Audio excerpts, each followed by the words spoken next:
I don't want to go home. I don't, and I don't. You got a sense of everybody. Just we didn't want to go home, and I think we knew it was a big moment. I mean, I think we sort of knew it was like the last sort of kick of the game, and we had to see it out. And so I was just trying to make sure everybody was in their places and everybody was locked in, and we cleared it, and whistle blew, and celebration started. Did you see the countdown clock on your right, kind of counting down the extra time? I didn't even know that was there. To be honest with you, has that been there the entire year? You know what? That's probably a good. No, I didn't even know. So it's probably a good thing that I'm locked in. But no, I had no idea about that one. That's interesting. That's good to know. We talked to Rob earlier. He said, you had a little easy going into that first 45, 50 minutes or so, and then in that 70th minute, they started to really press after that red card. It got really, really tight there.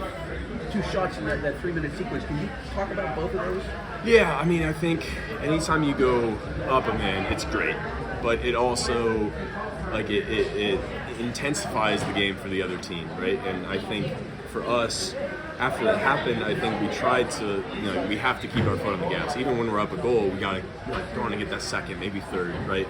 And that's what we tried to do. And I think, they knew that they had to step it up and take risks and take chances down a man. And so I think we just had to weather a little bit of a storm, because anytime that happens, like that team's just going to give their all for, that next 5-10 minutes. And, I mean, they had a ball over the top, and Sean, I mean, he recovered so well, put JJ off just enough to make a shot where I could save it. But that recovery saved the goal. So all credit to Sean there.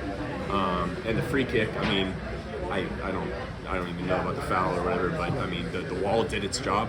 I think the wall stood firm and didn't go over, and I think because it's so close, you don't want to cheat, and I think I just would say if he beats me over the wall, he beats me over the wall, and I'll try to save it always, obviously, but I can, that's my side. I can't get beat there, and I was fortunate that it was sort of right there, and just can't give up a bad rebound in that thing. But the wall did their job. Everybody was ready, I think, to get a rebound if there was one, and again, we just weathered storm after storm. And I mean, the defending all night was incredible. The effort all night was incredible. And in these games, against a team like that, an experienced team with dangerous players, I mean, it's not going to be pretty all the time. And I mean, they are so big, and winning header after header, and it's just a physical battle. So the guys crushed it. What's it going to be like playing for a championship? Has it even sunk in yet? To be honest with you, no. But I'm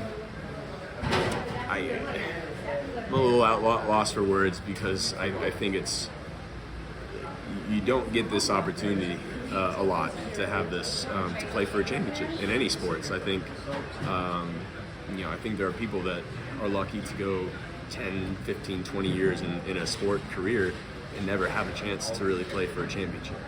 So I think this week, I mean, we can all appreciate the opportunity. We're honored to represent Pittsburgh in this moment.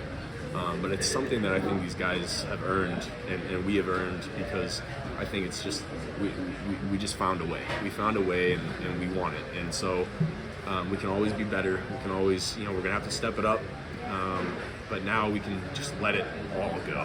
We got one game, 90 minutes, maybe more. But I think the guys are buzzing, and I'm just I'm so honored to be a part of it.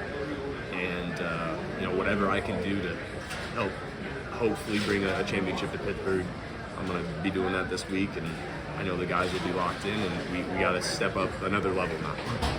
Eric, the energy of the building from the moment you guys are out there warming up, and there's even an opposing section out there. Yeah. I mean, just the energy, just talk about it from start to finish. I think I've said this a lot, but I've been in a lot of different stadiums in my career, and nights like this just don't happen very often.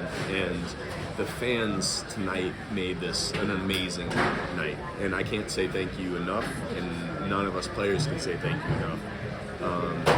Because in a dogfight of a game, a semifinal like that, we know there's going to be lulls, ups and downs, but the fans never stopped, and they kept us going the whole entire game. even when we scored, even when we had that little spell of them getting on us, like we felt their encouragement, and when we weathered it, they got loud, and we drew energy. We turned around. I know Sue Beto turned around a couple times and cheered on it, but we are so grateful to have them. And I know there's going to be a lot to travel wherever we go, and I hope that I know these guys don't take that for granted, playing in an amazing stadium like this. Thank you guys. Thanks, Eric. Thank you guys. Congratulations. Thank you very much.